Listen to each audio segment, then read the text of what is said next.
اعوذ باللہ من الشیطان الرجیم بسم اللہ الرحمن الرحیم۔ معزز ناظرین، خالد کمانڈر آپ کی خدمت میں حاضر ہے اور آج ذکر کریں گے اس گھڑی کا جو ہماری اس قوم کو ابھی تک ہضم نہیں ہو پا رہی، اور کچھ جو میڈیا ہے ہمارا بکا ہوا میڈیا ہے، اس سے چن چن کے جو چیزیں نکال کے پیش کی جاتی ہیں، اس عوام کو گمراہ کیا جاتا ہے، اس کے بارے میں آپ کو کچھ بتاؤں گا۔ اور اسی طرح جو پاکستان کے فائنینشیل حالات ہیں، جو ایک سال کے اندر ان میں تبدیلی آئی ہے، ہلکا سا گوشت گزار کروں گا اس حوالے سے بھی۔ سب سے پہلے تو ناظرین گرامی، جو پاکستان کے معاشی حالات ہیں اس کا ذکر کر دیتا ہوں شارٹلی،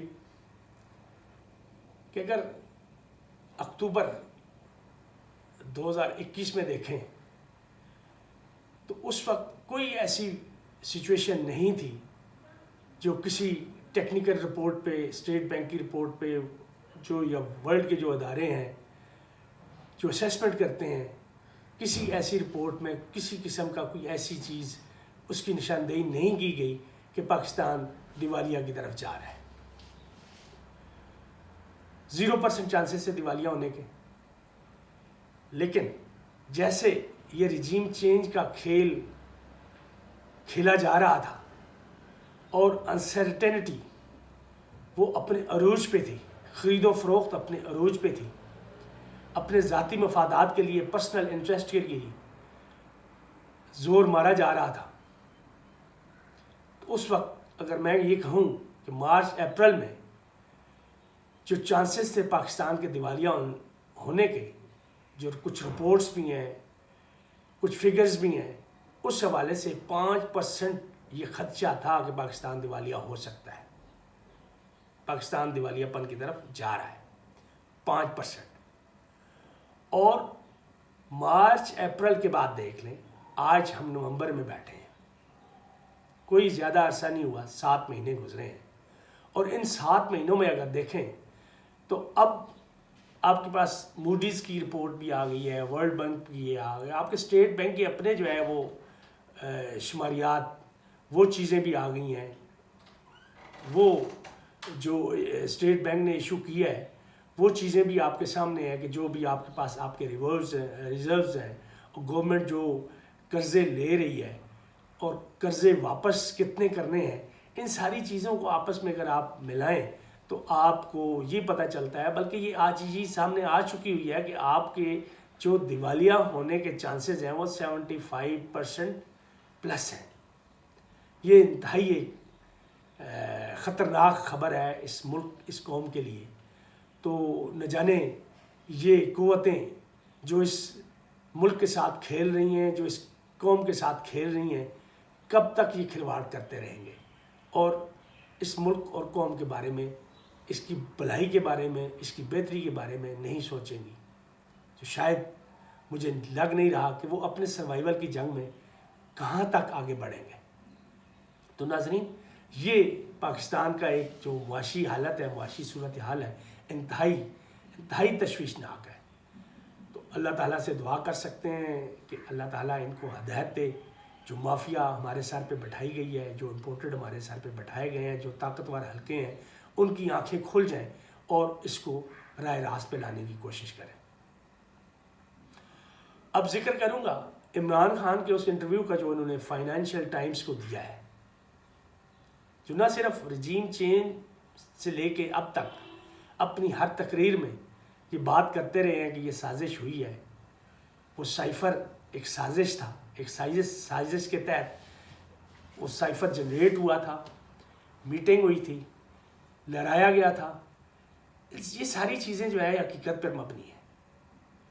کس طریقے سے رجیم چینج ہوئی ساری دنیا نے دیکھا، اور رجیم چینج ہونے کے بعد پاکستان میں کیا کچھ ہوتا رہا وہ بھی سب نے دیکھا۔ ایم پی ایس کی خرید و فروخت کس طریقے سے ہوئی وہ بھی سب نے دیکھا، لیکن کچھ لوگوں کی اس پہ آنکھیں بند تھیں، جن کو ایکشن لینا چاہیے تھا، آنکھیں بند کر کے وہ سو رہے تھے، انہوں نے اس پہ ایکشن نہیں لیا۔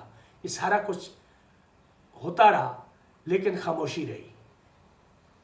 اس کی وجہ یہی ہے کہ یہ سروائیول کی جنگ ہے اس مافیا کی, ان کرپٹ لوگوں کی, چاہے وہ سیاستدان ہے یا اداروں میں ہے. ان کی ملی بھگت ہے, ان کے سروائیول کی جنگ ہے, جنہوں نے اپنے اور اپنے خاندان کے لیے, اپنے آنے والی نسلوں کے لیے تو بہت کچھ بنا لیا ہے, لیکن اس ملک کو دیوالیہ کے کنارے, دیوالیہ کے دہانے پہ لا کھڑا کیا ہے. تو عمران خان تو ڈے ون سے یہ کہہ رہا ہے کہ ہم اپنی کسی دوسرے کی جنگ میں ہم شریک نہیں ہوں گے. امریکہ کے ساتھ اگر ہمارے تعلقات ہوں گے, ہماری دوستی ہوگی تو وہ برابری کی سطح پہ ہوگی. ایسا نہیں ہوگا کہ امریکہ ہمیں ڈو مور کہے اور ہم وہ کرتے جائیں, اس کے آگے لیٹے رہیں. اور یہ انٹرویو لمبا چوڑا انٹرویو تھا, لیکن مجھے حیرانگی ہوئی اپنے اس بکے ہوئے میڈیا پہ اور اپنے ان سیاستدانوں پہ جن کے پاس شاید اور کچھ کام کرنے کے لیے ہے ہی نہیں. وہ ایک ہی کام کے پیچھے لگے ہوئے ہیں, وہ عمران خان کو کس طریقے سے جو ہے نا گرانا ہے, عمران خان کی مخالفت کس طریقے سے کرنی ہے. بڑے افسوس کی بات ہے, پرائم منسٹر نے بھی ٹویٹ کیے. ان کے جو چیدہ وزراء ہیں, جس میں ڈیفنس منسٹر ہے, شاہد رفیق ہے, مریم نواز ہے, تو کوئی بھی اس سے پیچھے نہیں رہا. انہوں نے اپنے خوب ٹویٹ کیے کہ جی عمران خان نے یو ٹرن لے لیا ہے. اور آپ کا جو نیشنل میڈیا ہے پرائیویٹ سیکٹر میں, ان میں یہ گانکت دیکھیں ان کو کون کنٹرول کر رہا ہے. ان کی ایک ہی زبان تھی, یک زبان. ان ساروں کے جو پرنٹ نیوز ہے, پرنٹ میڈیا ہے یا ڈیجیٹل میڈیا ہے, ساروں نے ایک ہی زبان سے عمران خان کو ہی خراب کرنے کی کوشش کی ہے کہ عمران خان نے یو ٹرن لے لیا ہے. لیکن ایسے بالکل نہیں ہے. یہ اس قوم کو گمراہ کرنے والی بات ہے. عمران خان اب بھی اسی بات پہ ڈٹا ہوا ہے.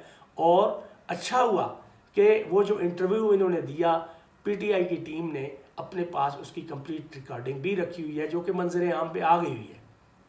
لیکن افسوس یہ ہوتا ہے کہ یہ جھوٹے, یہ بکا ہوا میڈیا, یہ ایسی چیزوں کو کس طریقے سے بیچ میں سے نکال کے اور اس عوام کو گمراہ کرتا ہے,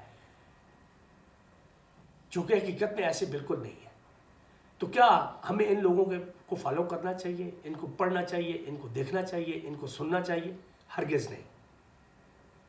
یہ وہ بکے ہوئے لوگ ہیں جو اس ملک اور قوم کی ترقی نہیں چاہتے, جو صرف اپنی اور اپنے خاندانوں کی اور اپنی جو کمپنیاں انہوں نے, جو حرام کے پیسوں پہ انہوں نے کمپنیاں رکھی ہوئی ہیں, حرام کا پیسہ یہ لیتے ہیں, چاہے گورنمنٹ کی طرف سے ہو, کہیں سے بھی ہو, وہ ان کو چیزیں ملتی رہتی ہیں, ان کے منہ بند رہتے ہیں اور انہیں کے یہ گیت گاتے رہتے ہیں. یہ وہی میڈیا ہے, یہ وہی لوگ ہیں, یہ وہی حکومت ہے جنہوں نے اس کو ایک انٹرویو کو اتنا متنازع بنایا ہے اور اس عوام کو گمراہ کرنے کی کوشش کی ہے. لیکن عوام اب اتنی سوئی ہوئی نہیں ہے. عوام کو ہر چیز کا پتہ ہے اور بالکل سامنے آ کے عوام نے بھی اس کا رد عمل دیا ہے. اب بات کریں گے اس گھڑی کی, جو شاید اس توشہ خانہ میں ایک گھڑی تھی, باقی کچھ نہیں تھا. آپ دیکھ لیں, 10 سال کی تاریخ کو دیکھ لیں, 20 سال کی تاریخ کو اٹھا کے دیکھ لیں, اس حمام سے کس نے فائدہ نہیں اٹھایا. جب گاڑیاں آئیں تو قانون کو بدلا گیا. یہ میں بات کر رہا ہوں یوسف رضا گیلانی دور کی. جب زرداری صاحب کو گاڑیاں اچھی لگیں, انہوں نے کہا جی میں نے گاڑیاں یہ لینی ہیں. نواز شریف کو گاڑی اچھی لگی, انہوں نے گاڑی لینی تھی, لیکن قانون کے مطابق وہ لے نہیں سکتے تھے, تو انہوں نے قانون راتوں رات بدلا, قانون میں تبدیلی کی. یہ قانون بیسیکلی اس عوام کے لیے نہیں بنائے جاتے ہیں, 22 کروڑ عوام کے لیے یہ قانون نہیں بنائے جاتے ہیں. یہ قانون انہی لوگوں کے لیے بنائے جاتے ہیں, انہی بڑوں کے لیے بنائے جاتے ہیں. یہ کچھ شاید ہزاروں میں ہیں, ان میں کچھ سیاستدان ہیں, ان میں کچھ اداروں کے لوگ ہیں جو یہ فائدہ اٹھاتے ہیں. یہ قانون صرف ان کے لیے ہوتے ہیں. اور دیکھ لیں راتوں رات کیسے قانون بنتے ہیں, اور وہ گاڑیاں جو قانونی طور پہ کسی کو نہیں ملنی چاہیے تھیں, وہ گاڑیاں بھی وہ لے اڑے ہیں. اور ایک گھڑی ان کو ہضم نہیں ہو رہی. وہ گھڑی بھی شاید عمران خان نے اس قانون کو تبدیل کیا اور تبدیلی بھی کس طرح کی تھی کہ جو یہ اونے پونے داموں سے پہلے لیتے تھے اس قانون کو تبدیل کر کے وہ پیسے زیادہ اس نے کیے، یعنی 15-20% جو دیا کرتے تھے وہ 50% تک قیمت وہ ادا کرنا ضروری قانون کے مطابق بنائی گئی۔ اور پھر یہ رسیدیں مانگ رہی ہیں مریم نواز اور باقی لوگ رسیدیں مانگ رہے ہیں۔ ان سے اگر یہ پوچھیں کہ آپ سے اتنے سالوں سے جو عدالتیں آپ کے پیچھے لگی ہوئی ہیں کہ آپ اپنی منی ٹریل دیں، جو آپ نے اپنی جائیدادیں بنائی ہیں، جو آپ نے اپنی کمپنیاں بنائی ہیں، وہ جائیدادیں جہاں پہ آپ آج مفروری کی زندگی گزار رہے ہیں، جہاں آپ کا پورا ٹبر بیٹھا ہوا ہے، کیا اس کی رسیدیں آپ نے عدالتوں کو دے دی ہیں؟ کیا اس کی منی ٹریل آپ نے دے دی ہے؟ اربوں خربوں کی ہے وہ، کتنی پراپرٹیز ہیں شاید آپ کو بھی نہیں پتا کہ آپ کی کتنی پراپرٹیز ہیں، وہ رسیدیں آپ نے دے دی ہیں، اور آپ عوام کو گمراہ کرنے چلیں۔ بھائی حکومت آپ کی ہے نا، آپ جو توشہ خانہ کو کنٹرول کرنے والے حکومتی کارندے ہیں ان سے پوچھیں، ان سے ریکارڈ لیں۔ یقیناً آپ نے ان سے پوچھا ہے، ان سے ریکارڈ بھی لیا ہے، تو اس چیز کو لے کے آئے نا کہ عمران خان نے یہ چوری نہیں کی ہے، قانون کے مطابق اس نے خریدی ہے، جو قانون کہتا تھا اس کے مطابق اس نے خریدی ہے، تو اس چیز کو سامنے کیوں نہیں لے کے آتے؟ اس میں کون سی چوری ہے؟ پھر عمران خان نے جب وہ گھڑی لے لی، وہ خرید لی، اس نے پیمنٹ کی، اس کا باقاعدہ ریکارڈ ہے، وہ ایف پی آر میں بھی اس نے دیا ہوا ہے، اور باقی جگہوں پہ اب تو شاید اس نے الیکشن کمیشن میں بھی اتنا رولا ڈلنے کے بعد وہ بھی جمع کروا دیا ہوا ہے۔ تو یہ ساری چیزیں جب اس نے دی ہوئی ہیں تو پھر کون سی چوری ہوئی؟ پھر آپ وہ ریکارڈ لے کے ہیں توشہ خانہ کا، وہ کیا ریکارڈ ہے؟ اس سے آپ دور کیوں بھاگتے ہیں اور عوام کو جو ہے آپ گمراہ کر رہے ہیں؟ عمران خان نے لے لی، اس نے بیچ دی، مقصد تھا اس کا کوئی بیچنے کا، وہ جس بہتر ہے کہ اس کی چیز ہوگی، اس کی پراپرٹی ہوگی، وہ جو مرضی ہے کرے، وہ کسی پی این کو دے دے، کسی ڈرائیور کو دے دے، بیچ دے۔ اور پھر یہ جو عمر فاروق ہے، اس کو کس نے پلانٹ کیا ہے؟ کیا اس کی کریڈیبلٹی کے بارے میں پتہ ہے آپ کو؟ ناروے کا سٹیزن، پاکستانی سٹیزن، ناروے کی پولیس اس کے پیچھے لگی ہوئی ہے، انٹرپول اس کے پیچھے لگی ہوئی ہے، دبئی میں یہ چھپا ہوا ہے، پاکستان میں کئی اس کے خلاف کیسز ہیں، ای سی ایل میں اس کا نام ڈلوانے کی کوشش کی ہے، لیکن شاید ان لوگوں کے ہاتھ بہت لمبے ہوتے ہیں، اس نے کوئی امیونٹی لے رکھی ہے، ایمبیسڈر، تو اس طرح کے پاسپورٹ اس کو بنا کے کس نے دیے ہیں؟ کس نے لگایا ہوا ہے اس کو؟ ان لوگوں کے ہاتھ بہت لمبے ہوتے ہیں۔ تو ڈی جی ایف آئی اے بشیر میمن، اس کا کیا تعلق رہا ہے اس کے ساتھ؟ وہ کیوں اس کو بچاتا رہا ہے؟ ای سی ایل میں اس کا نام کیوں نہیں ڈالنے دیتا تھا؟ اور کون لوگ ہیں؟ پھر کووڈ کا جب معاملہ آیا تھا، اس میں ویکسین کی خرید و فروخت ہوتی رہی ہے، وہ پاکستان کے کون سے لوگ تھے جو خریدتے رہے ہیں؟ اداروں کے سربراہ کون تھے جنہوں نے خریدی ہے؟ اور اس میں مڈل مین یہی تھا، یہی بیچنے والا تھا، یہی یہ ساری کروائیاں ڈالنے والا تھا، اور ان کی قیمتیں کیا ہے؟ یہ چیزیں، یہ پنڈورا باکس اب اور زیادہ کھلے گا۔ یہ انہوں نے بہت بڑی غلطی کر لی ہے اس عمر فاروق کو سامنے لا کے، جس کا اپنا کردار اچھا نہیں ہے، جو دنیا میں چھپتا پھر رہا ہے، دبئی میں یہ کیا کچھ کر رہا ہے، بہت بڑا بزنس مین ہے، لیکن ان کی بزنس مینی صرف 2 نمبریوں پہ ہوتی ہے، اچھا کام تو ان سے ہوتا کوئی نہیں ہے، دھن دولت کے پیچھے لگے ہوتے ہیں، اس میں اچھا برا یہ نہیں دیکھتے، حق حلال نہیں دیکھتے یہ لوگ۔ تو اب یہ بہت بڑا پنڈورا باکس کھل گیا ہے، اور جو جیو نیوز نے ان کے ساتھ مل کے جو پیش کیا ہے، اس کو پلانٹ کیا ہے، بہت بڑا جھوٹ بولا ہے، کیونکہ وہ لوگ بھی سامنے آ رہے ہیں جن کو عمران خان نے گھڑی بیچی تھی۔ گھڑی ٹھیک ہے اس کے پاس پہنچی ہے، لیکن کتنے ہاتھ بعد پہنچی ہے؟ وہ کمپنی بھی سامنے آ گئی ہے جس کمپنی نے بعد میں خریدی، اور اس نے کتنے میں بیچی آگے، وہ ساری چیزیں سامنے آ رہی ہیں۔ اور بھی جتنے ہاتھ تھے اس گھڑی میں، جہاں خریدی گئی، جہاں بیچی گئی، وہ سارے لوگ، وہ ساری کمپنیاں وہ سامنے آتی جا رہی ہیں، اور یہ بالکل ننگے ہوں گے۔ اور انہوں نے جو اتنا بڑا جھوٹ بولا ہے، عمران خان نے اس کو نہیں دی گھڑی، اس کی فیملی نے نہیں دی، جس کو بدنام کرنے کی کوشش کر رہے ہیں، گوگی کو، فرا گوگی کو، اس نے نہیں دی، کوئی رابطہ ان کا نہیں تھا آپس میں، تو پھر اس نے یہ جھوٹ بولا ہے کیا یہ ثابت کرنے کی کہ اس ایک کرمنل مائنڈڈ کو انہوں نے گھڑی دی.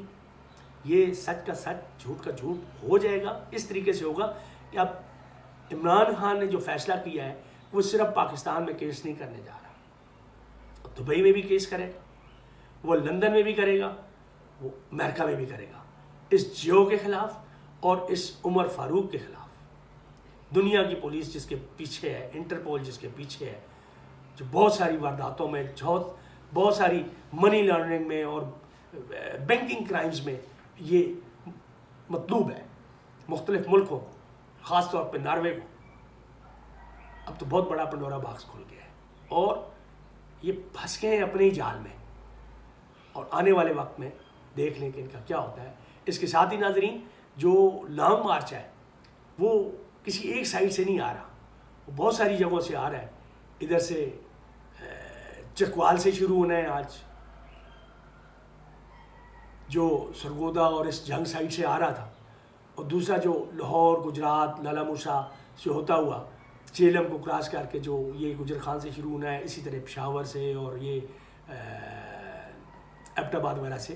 یہ بہت سارے لانگ مارچز ہیں جنہوں نے اگلے 1-2 دنوں میں پنڈی کے ارد گرد اکٹھے ہو جانا ہے. تو دیکھ لیں کہ اگر اتنی زیادہ عوام آ جاتی ہے, وہ باشعور عوام آ جاتی ہے, یہ بڑے غلط لوگوں کے ساتھ ان کا ٹاکرا ہو گیا ہے. یہ سٹینڈ لینے والے لوگ ہیں اور ان کو ننگا کریں گے. جو ابھی تک ننگے نہیں ہوئے وہ بھی آپ کو آنے والے دنوں میں ننگا ہوتے ہوئے نظر آئیں گے, اور پاکستان انشاءاللہ بہتری کی طرف جائے گا. اس کے ساتھ ہی ناظرین اجازت چاہوں گا. اللہ حافظ. پاکستان زندہ باد.